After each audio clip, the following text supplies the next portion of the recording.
네, 안녕하세요. 국어 선생님입니다. 라고 표현하는 게 맞을 것 같아요. 이 영상에서는 문장과 문장 성분과 관련된 문법에 대한 수업을 진행하도록 할 거고요. 결석하셨거나 아니면 수업을 들었지만 복습이 필요하신 분들을 위한 강의라고 보시면 됩니다. 실제 수업하는 것과 동일한 양을 가지고 적용을 할 테니까 집중하면서 들으시면 좋을 것 같습니다. 일단 문장과 문장 성분이라고 했을 때 여러분들이 가장 먼저 봐야 되는 건 문장입니다. 왜 문장이 중요하냐면 문장이 무엇인지에 대해서부터 개념을 잡고 계셔야 여러분들께서 문장이 나왔을 때 정확히 어떤 것인지를 알 수가 있겠죠. 일단 문장이 나오면 저는 항상 문장의 개념을 어떻게 설명하냐면요, 내용과 형식으로 나눠요. 그래서 문장이 뭐야? 라고 물어봤을 때 구구절절 문장 형태로 말씀하시는 것보다 내용과 형식을 기준으로 나눠서 보시는 편이 좋습니다. 일단 문장이라고 했을 때 내용은 어떤 내용이냐면 생각이나 감정 등을 완결된 내용으로 표현해야 문장입니다. 완결과 미완결의 뜻은 여러분들이 알고 계실 것 같아서 별도로 말씀드리지 않을게요. 형식 부분에 들어가면 형식적 조건은 크게 두 가지가 있어요. 그런데 그 중에서도 가장 중요한 게 1번 조건입니다. 뒤에 가면은 문장의 짜임이라 그래서 혼문장, 견문장을 배울 때 가장 많이 나오는 키워드입니다. 문장이라고 한다면 반드시 한 번에 주어와 서술어가 있어야 문장이라고 설명할 수가 있습니다. 그러니까 필수적인 성분이다 라고 보시면 되고요. 경우에 따라서 생략되는 경우가 있지만 문장이 뭐야 라고 물어봤을 때는 반드시 한 번에 주어와 서술어가 나타나야 합니다 라고 말씀하셔야 되고, 두 번째, 문장 부호 또는 문장 종결 표지라고 하는 것들이 함께 기재가 되어 있어야 문장이라고 할 수 있어요. 예를 들어서 이게 뭐냐면 느낌표, 물음표 또는 온점이라고 말하는 기타 등등등 다양한 것들을 문장에서 말하는 문장부호, 문장종결, 표지라고 설명을 합니다.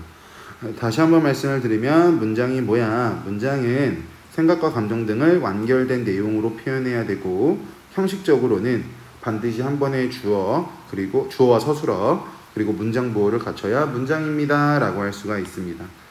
자, 이 형식을 다 묶어서 뭐라고도 말하냐면요, 최소의 언어 형식이다 라고도 설명하는 선생님이나 설명하는 교재가 있으니까 알고 계시면 좋을 것 같습니다. 그러고 나면 두 번째 옆에 나와 있죠, 문장 성분이라고. 근데 문장 성분은 오른쪽에 나오니까 뒤에서 말씀을 드릴게요. 일단 문장을 보기 전에 문법 단위라고 말하는 것들을 봐야 되는데, 어절이라고 하는 것은 우리가 어떻게 알고 있냐면 띄어쓰기 단위라고 알고 있어요. 그래서 오른쪽에 보시면 띄어쓰기 단위 V 표시가 이렇게 나와 있을 거예요. 그럼 얘를 하나의 어절이다, 1어절, 마찬가지 뒤에 나오는 학생들이도 1어절이라고 설명을 하겠죠. 그럼 이 두 가지를 합치면 우리는 2어절이다 라고 생각을 할 거고요. 구와 절이 나와 있는데요, 구와 절은 같이 묶어서 여러분들께서 보시는 편이 좋습니다. 교재에 나와 있는 대로 가셔도 되고요. 제가 표 만들어 드리는 걸로 보셔도 되는데, 저는요 구와 절을 비교할 때 항상 공통점은 둘 이상의 어절 또는 단어로 구성되어 있다라고 설명을 합니다. 그런데 구와 절의 차이점은 뭐냐면요, 구는 주어와 서술어의 관계가 없고요, 절은요 주어와 서술어의 관계가 있어요. 이 내용은 필기하지 않아도 본문에 나오거든요. 두 개 이상의 어절이 모인다, 두 개 이상의 어절이 모인다, 공통점이 되겠죠. 그런데 주어와 서술어의 관계를 가지지 못한다, 그리고 주어와 서술어의 관계를 가지고 있다. 이게 차이점이 됩니다. 그러면 우리 앞에서 배운 걸 잠깐 적용시켜 볼까요? 주어와 서술어의 관계를 가지고 있다라고 한다면 우리는 문장에서 말하는 문장의 형식적 조건을 만족하고 있다라고 할 수 있을 거야. 이게 무슨 말이냐면 위에 잠깐 보자. 문장에서 형식적 조건 첫 번째가 뭐였어? 반드시 한 번에 주어와 서술어가 있어야 된다라고 말했던 이 부분 있잖아요. 제가 지금 빨간색으로 동그라미 치는 부분. 이 부분 때문에 지금 우리가 방금 봤던 절이라고 하는 부분도 주어와 서술어의 관계를 가지고 있으니까 문장의 형식적인 조건을 만족한다라고 볼 수 있어서 문장이라고 생각할 수 있어요. 하지만 독립적으로 문장으로 쓰이지 못하고 문장 성분으로만 쓰입니다. 결국 절이라고 하는 것은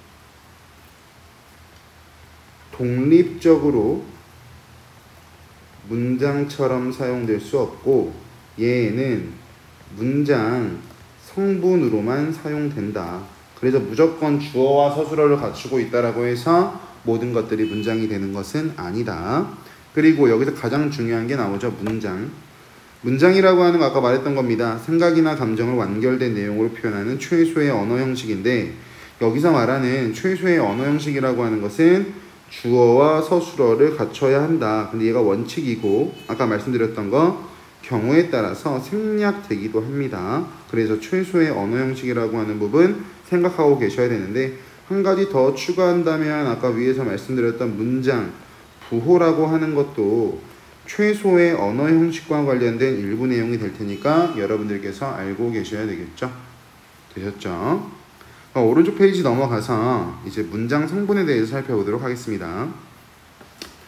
문장 성분이라고 하는 것은 뭐라고 나오냐면요. 문장 안에서 일정한 기능을 하는 각 부분들, 이것들을 문장 성분이라고 한대요.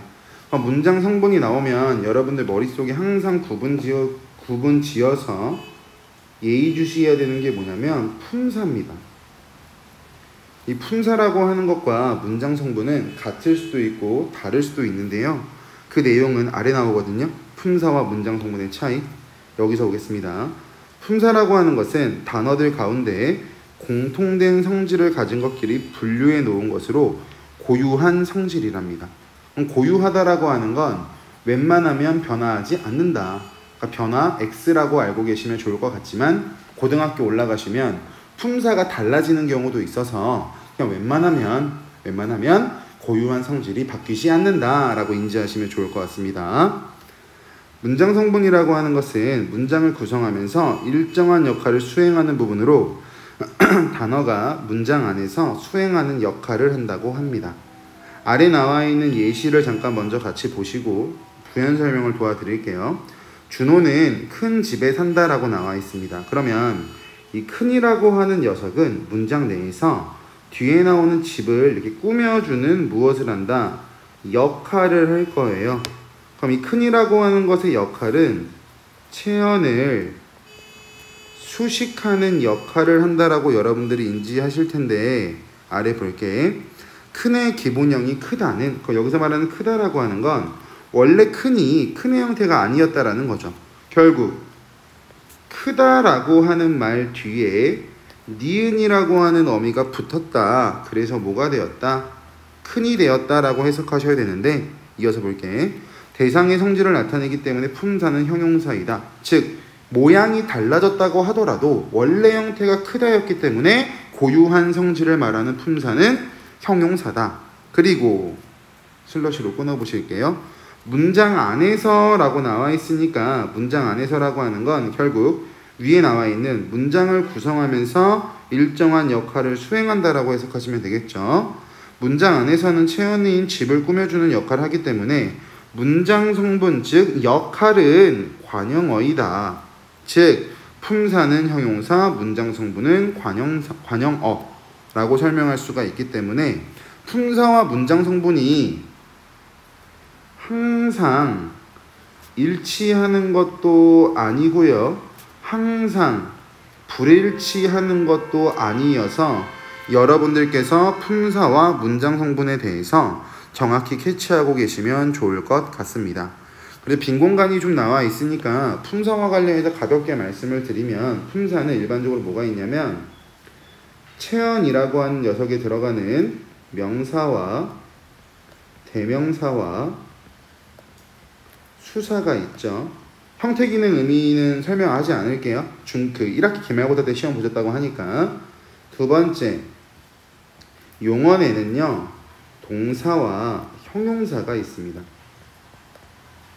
그리고 관계언에는 조사가 있고요. 꾸며주는 말, 수식언에는 관형사와 부사가 있고요. 마지막, 단독으로 쓰일 수 있는 독립언에는 감탄사라고 하는 녀석이 있어요. 얘를 또 한번 있다고 보시면 됩니다. 가변어, 불변어라고 하는 측면에서 한 가지 도움을 드리자면, 지금 우리가 보고 있는 이 용언이라고 하는 녀석은 여러분들 1학기 때 활용한다 라는 키워드를 한번 배우셨을 텐데요. 이 활용이라고 하는 글자는 형태가 변한다 라고 보시면 돼요. 그럼 여기서 말하는 형태가 변한다 라고 하는 말이 무슨 뜻이냐면요, 아까 본문에서 봤던 우리가 원래 크다라고 쓰는 이 용어는 상황에 따라서 큰이라고 하는 형태가 있을 수도 있고요, 뭐 크게라고 하는 형태가 있을 수도 있겠죠. 이렇게 하나의 형태가 다른 형태로 바뀌어서 쓰일 수 있으면 이런 것을 활용이라고 설명을 해요. 근데 우리가 대표적으로 용언을 활용이라고 하고요, 활용, 형태가 변하는 단어라고 해서 얘를 가변어라고 설명하고, 나머지 요소들을 일반적으로 불변어라고 하는데 특이한 거 하나 있어요. 관계언에 나오는 이 조사, 저 필기 공간이 없으니까 대충 필기할게요. 여러분들 깔끔하게 필기하세요. 중에서 서술격 조사라는 녀석이 한 명이 있어요. 얘가 이다라는 형태인데 예를 하나 들어서 보여드릴게요. 나는 학생이다 라고 한다면 우리는 이 학생이라고 하는 체언 뒤에 이다라고 하는 녀석이 결합됐다라고 하는데, 이때의 이 이다가 바로 서술격 조사입니다. 그런데 얘가, 제가 지금 말씀드리고 싶은 게 뭐냐면, 얘는 특이하게 가변어다 라고 설명을 해요. 그래서 우리가 1학기 기말 때 품사를 하셨을 때 모든 조사는 불변어이다 라고 하는 문장이 나오면 무조건 틀린 말이라고 말씀을 드렸잖아요. 서술격 조사 때문에. 그렇기 때문에 어떻게 형태가 달라지는지를 잠깐 보여드리면, 얘가 만약에 나는, 죄송합니다, 다시 적어드릴게요. 나는 학생인 사람이다 라고 한다면 원래 앞에 적혀 있었던 학생이다 라고 하는 형태가 뒤에서는 학생인이라고 하는 형태로 바뀌었잖아요. 그럼 마찬가지야. 이다의 이라고 하는 부분과 니은이라고 하는 관형사형 어미가 만나서 인이라는 글자로 바뀌었기 때문에 형태가 달라졌다. 얘를 가변어라고 설명을 합니다. 되셨죠? 그 격조사나 뭐 무슨 형 어미 이런 것들은 뒤에 가면은 나오니까 거기서 제가 종합적으로 다시 한번 정리하며 말씀드리겠습니다. 그래서 문장 성분 파트에 들어갔을 때 품사에 대한 복습이 안 돼 있거나 품사를 잘 모르는 친구들은요, 품사부터 제대로 잡고 보셔야 문장 성분이 이해가 되세요. 그게 안 되면 반드시 품사부터 다시 보셔야 되고요. 품사부터 다시 보는 과정에서 모르거나 질문이 있을 경우에는 언제든지 질문을 하셔도 괜찮습니다. 갈게요. 문장 성분입니다. 문장 성분은 크게 세 가지로 나눌 수 있다라고 나옵니다. 그 중에 보세요. 주성분, 부속성분, 독립성분이라고 나와 있어요. 그럼 아래 설명 나와 있습니다. 주성분이라고 하는 것은 문장의 뼈대를 이루는데 반드시 필요한 문장 성분이다. 그럼 결국 주성분이라고 하는 것이 반드시 필요한 문장 성분이다 라고 말하니까 필수적이다 라고 우리가 설명할 수가 있겠죠. 그 대표적으로는 주어와 목적어와 보어와 서술어가 있답니다. 근데 좋은 건 뭐냐면 주어와 서술어가 주성분에 들어갈 수밖에 없는 이유는 우리 앞에서 배우고 넘어왔어요. 문장의 개념을 떠올려 보세요. 문장의 개념이라고 하는 게 이거거든요. 다시 빨간 색깔로 표시해 드릴게요. 반드시 한 번에 주어와 서술어가 있어야 된다라고 했으니까 주어랑 서술어는 생략이 불가능할 거 아니야. 그렇기 때문에 주어와 서술어는 주성분에 들어간다 라고 생각하시면 됩니다. 그 내용이 아래 나와요. 주어와 서술어는 문장의 기본 구성과 관계없이 항상 있어야 되며, 그럼 주어와 서술어가 왜 주성분이냐 라고 물어보는 문제가 나왔다면 문장을 이루는데 반드시 있어야 되는 게 주어와 서술어니까 필요하다라고 인지하고 계시면 되고요. 나머지 목적어와 보어는 왜 주성분인지가 중요하겠죠. 아래 문장 볼게요. 서술어의 성격에 따라 목적어나 보어가 온다. 그래서 목적어와 보어가 왜 주성분에 들어가는지를 알고 계셔야 됩니다. 일단 보어 먼저 보겠습니다. 필기할 공간이 없어서 전 옆에다가 적을 테니까 여러분들은 필기 공간 알아서 마련하세요. 보어라는 말은요, 쉽게 말해서 보충해주는 말입니다. 보어는 보충해주는 말인데 무엇을 보충해줄 거냐면요, 의미를 보충해줄 거야. 또는 내용을 보충해줄 거야. 문장이라고 하는 건 완결된 내용으로 나타나야 된다라고 했잖아. 그 부분을 기억해 보시면 되거든요. 그럼 여기서 결국 무엇을 보충해 주냐라고 생각을 해보신다면 서술어 되다 아니다가 올 때 반드시 보어가 필요하다라고 기억하고 계시면 좋은데요. 예를 들어 보실게요. 물이 되었다라고 나와 있습니다. 앞에서 배웠던 문장 개념 떠올려 보세요. 물이라고 하는 건 문장에서 주어 역할을 할 겁니다. 왜? 이라고 하는 주격 조사가 쓰였으니까. 그거는 뒤에 가면 주정분이 나오니까 거기서 설명드릴 겁니다. 반면에 되었다라고 하는 것을 우리 뭐라고 하냐면 서술어라고 설명을 해요. 여기가 됐어요? 그러면 우리 앞에서 문장이 무엇이냐, 문장의 개념이 뭐야 라고 했을 때 내용적인 측면과 형식적인 측면에서 만족하는지 만족하지 않는지가 중요하다라고 했잖아, 얘들아. 그 부분을 적용을 해볼게. 주어와 서술어가 왔으니까 1번 조건 만족했네. 그리고 온점까지 왔으니까 2번 조건도 만족했네요. 그러면 문장을 이루는데 형식적인 조건은 충분하지만 내용 보실게요. 내용은 물이 되었다. 근데 물이 되었다라는 문장을 보면은 항상 무엇이 되었는지가 궁금할 거야. 이때 이 물음표 자리에 들어가는 게 바로 보충해주는 말 보어입니다.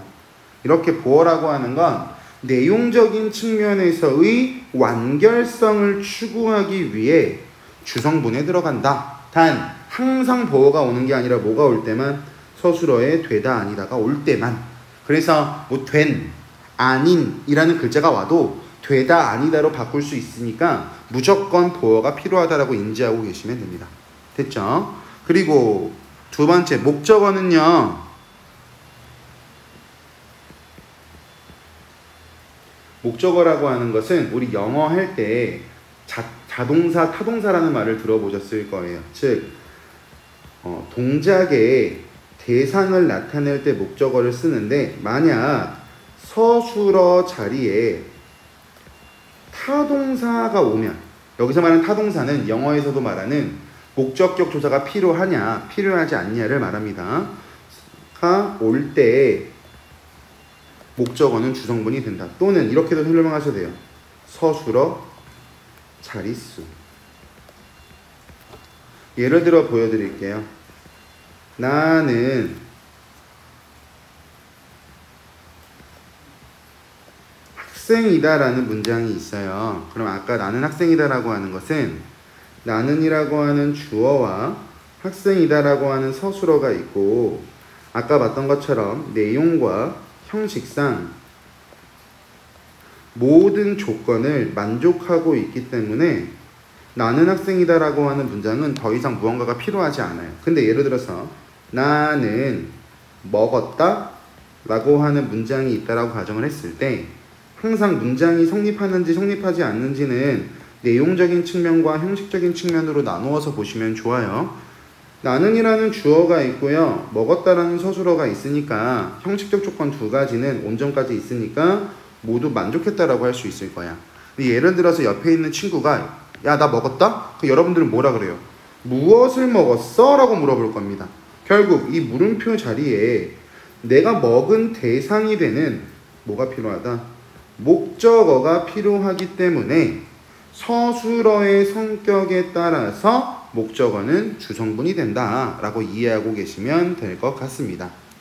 여기서 말하는 서술어의 자릿수는 무슨 뜻이냐면요, 학생이다 라고 하는 서술어가 존재하는데, 학생이다 라고 하는 서술어는 나는 이라고 하는 서술어만 있어도 문장이 성립한다라고 했잖아 얘들아. 그러면 이 학생이다 라고 하는 서술어를 빼고 필요한 문장 성분이 지금 몇 개가 나와 있냐면 나는 이라는 한 개의 문장 성분이 나와 있으니까 서술어 자릿수, 즉 아까 봤던 학생이다에, 제가 오른쪽에 띄워놨어요. 돌리고 있죠. 학생이다에 서술어 자릿수는 한 개의 문장 성분을 필요하니까 한 자리 서술어다, 이렇게 설명을 해요. 똑같이 가볼게요. 나는 과자를 먹었다, 즉 목적어가 필요한 문장이라고 했잖아 얘들아. 그러면 먹었다라고 하는 서술어의 자릿수를 따진다라고 한다면 먹었다라고 하는 서술어가 없다라고 가정을 했을 때 필요한 문장 성분의 개수는 나는이라고 하는 주어 한 개, 목적어라는 주어 한 개가 필요하니까 먹었다라고 하는 서술어에 필요한 문장 성분 개수는 1 더하기 1이니까 두 자리 서술어다 라고 설명한다고요. 그러니까 뒤에도 나오는데 주성분이 가장 중요한 부분이고 자주 나오는 부분이라서 먼저 말씀을 드렸어요. 두 번째, 부속성분 보시면 부속성분이라고 하는 건 주로 주성분의 내용을 꾸며주는 기능을 한대요. 그래서 관형어랑 부사어가 있고, 관형어는 주로 체언, 부사어는 용언을 꾸며준다, 우리가 알고 있는 거죠. 독립성분은 다른 성분과 직접적인 관계를 맺지 않고 독립적으로 쓰인대. 그래서 대표적으로 뭐가 있냐면 잘 안 보이실 거예요. 독립어가 있다라고 보시면 돼요. 근데 오른쪽에 보면 부족성분과 독립성분은 없더라도 문장은 성립한다라고 하잖아 얘들아. 이걸 가지고 뭐라고 하냐면 가로 열고 필수적의 반대말을, 필수적이라는 말의 반대말입니다. 얘를 뭐라고 하냐면 수의적 성분이라고 합니다. 있어도 그만, 없어도 그만. 단 부속 성분, 즉 관형어와 부사어죠, 중 경우에 따라 필수적으로 필요로 하는 경우가 있다. 즉 부속성분이라고 했을 때 기본적인 부속성분의 성격은 있어도 그만 없어도 그만이라는 수의적 성분인데요, 부속성분 중에 경우에 따라서 세부적으로 여기서 말하는 경우라고 하는 것은 서술어에 따라 부속성분이 생략이 되면 안 되는 경우가 있어요.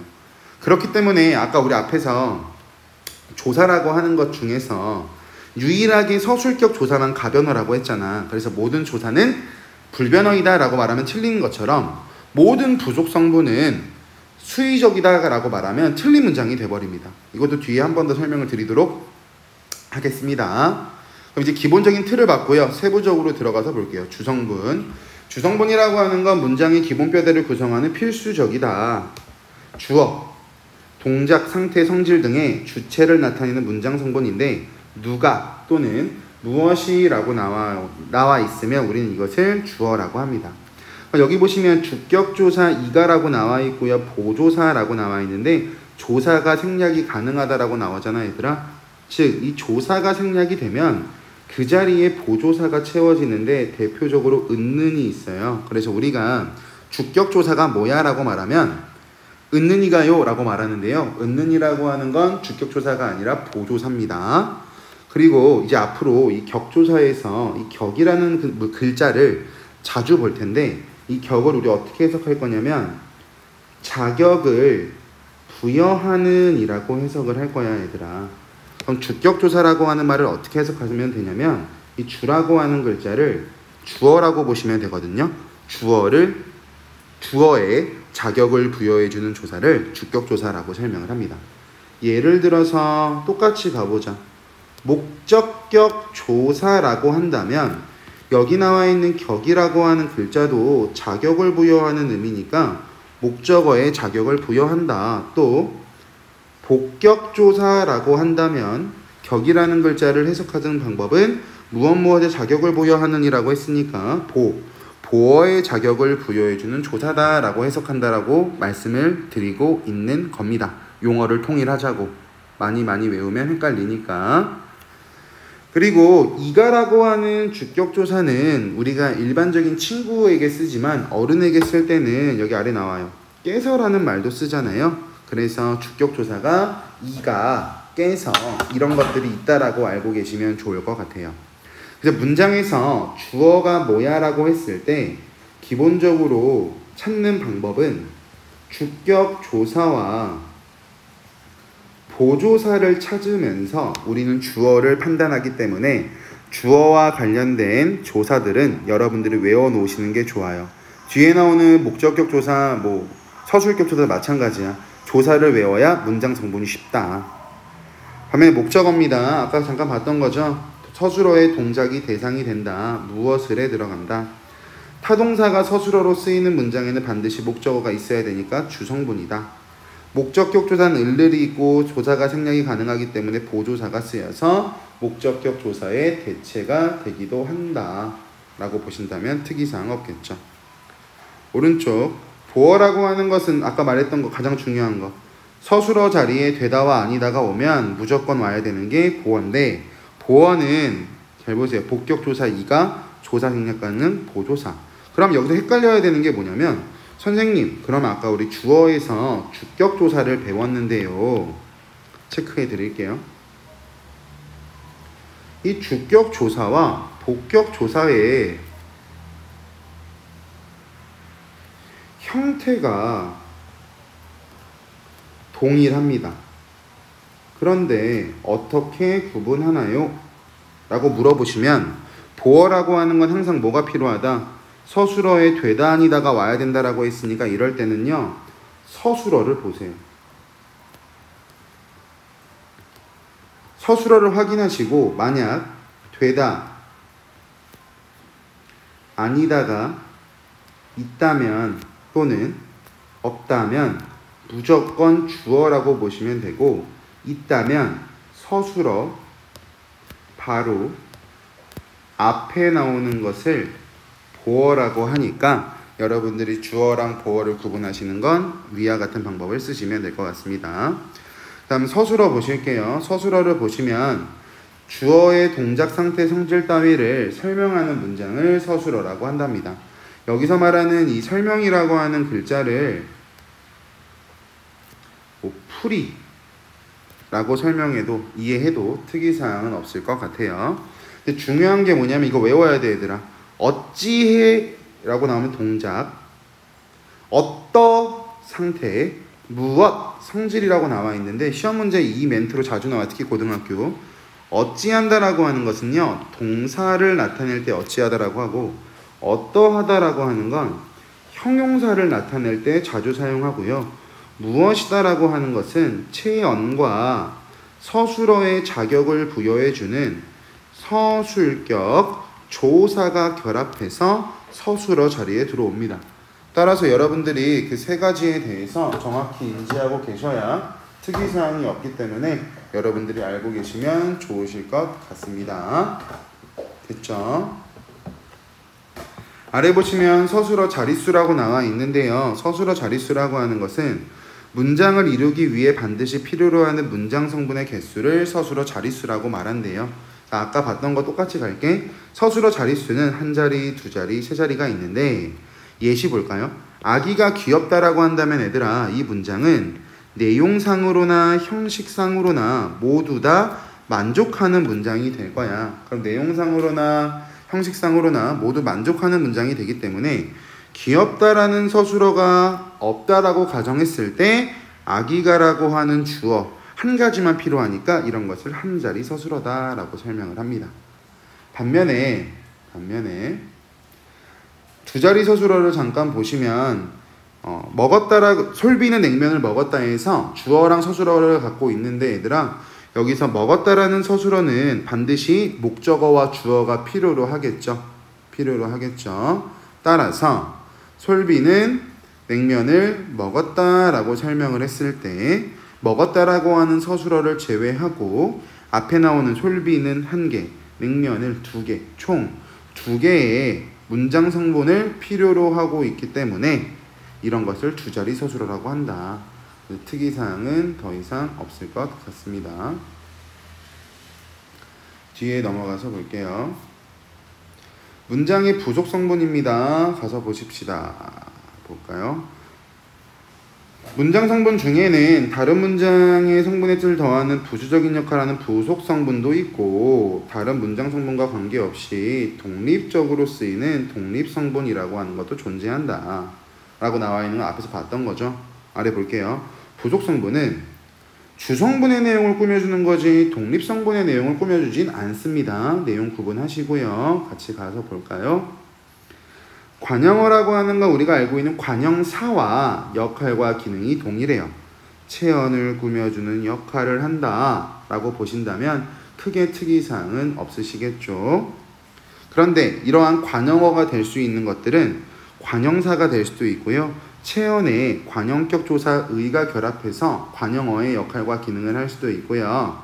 마지막으로 용언의 어간에 관형사형 어미가 결합해서도 관형어의 역할을 할 수 있다라고 생각하시면 좋을 것 같은데 여기 나와 있는 이 형이라고 하는 글자를 이제 어떻게 기억할 거냐면 형태를 부여하는 이라고 해석을 할 거야 얘들아.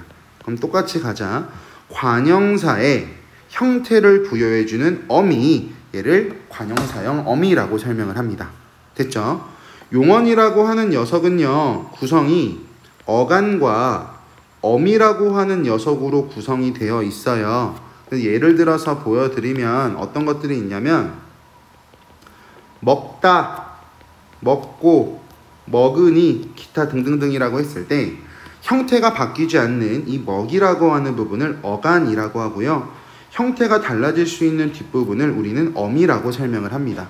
그래서 용언이 나오면 어간과 어미라는 말이 자주자주 출제가 되니까 여러분들께서 반드시 기억하고 계시면 좋으실 것 같습니다. 되셨죠? 그리고 관형격 조사의 격이라고 하는 글자는 아까 말씀드린 거, 그리고 혹시 몰라서 말씀드리면 체언이라고 하는 녀석 뒤에는 항상 조사가 오고요. 용언 뒤에는 조사가 올 수 없어요. 그래서 조사와 용언의 결합이라고 하는 건 불가능하니까 여러분들께서 알고 계시면 될 것 같습니다. 그럼 여기서 여러분들이 한 가지 알고 있어야 되는 건 뭐냐면 아래 나오죠. 관형사는 품사고 관형어는 문장 성분의 하나이다. 관형사는 모두 관형어이지만 관형어가 모두 관형사인 것은 아니다. 박스 보세요. 관형어 안에 관형사도 있고 체언 플러스 관형격 조사도 있고 용언 플러스 관형사형 어미라고 하는 게 존재하겠죠. 그래서 관형어가 관형사보다 더 큰 범위지 그 두 가지를 나눌 필요는 없다라고 인지하고 계시면 좋으실 것 같습니다. 부사도 마찬가지예요. 갈게요. 품사에서 알고 있는 것처럼 용언을 꾸며주는 역할을 할 건데 부사격 조사에도 있고요. 부사 그 자체가 부사어가 될 수도 있고요. 용언의 어간에 부사형 어미 개가 붙을 수 있고요. 그리고 문장이나 단어를 이어주는 문장부사어라는 게 있고요. 오른쪽에도 마찬가지입니다. 문장 전체를 꾸며주는 문장부사어. 그리고 결국 부사어가 될 수 있는 것들도 굉장히 많이 있고요. 또 마지막 성분부사어라고 하는 것도 있는데 이 부분은 학교에서 깊이를 어느 정도 가져가느냐에 따라 다를 수가 있어서 그 부분은 나중에 말씀을 드리면 되는데 부사형 어미가 개만 있다라고 생각하지 마시고요. 개 어차피 뒤에서 외워야 되는 건데 여기서 외우고 들어간다고 생각하세요. 개, 도록 글씨가 제가 잘 못 써서 죄송합니다. 도록, 듣, 이라고 하는 녀석들도 부사형 어미와 관련된 거기 때문에 여러분들이 알고 계시면 좋을 것 같습니다. 마찬가지야. 부사와 부사어라고 했을 때 부사어가 더 큰 범위가 된다. 그리고 오른쪽 잘 보세요. 필수적 부사어. 부사어는 부속 성분이기 때문에 기본적으로 문장에서 생략할 수 있지만 까지 끊어보시면요. 아까 우리 도입부에서 봤던 거거든요. 부사어는 부속 성분이다. 같은 말, 필수적이지 않다라고 하는 거 앞에서 우리가 수의적 성분이다 라고 배웠어. vs 반대말은 필수적 성분. 그래서 부속 성분은 생략이 가능해요. 하지만 여기가 중요한 문장입니다. 일부 서술어는 부사어가 반드시 있어야 문장을 구성할 수 있다. 이러한 것을 필수적 부사어라고 한다. 생략 불가능. 그래서 모든 부속 성분들이 전부 다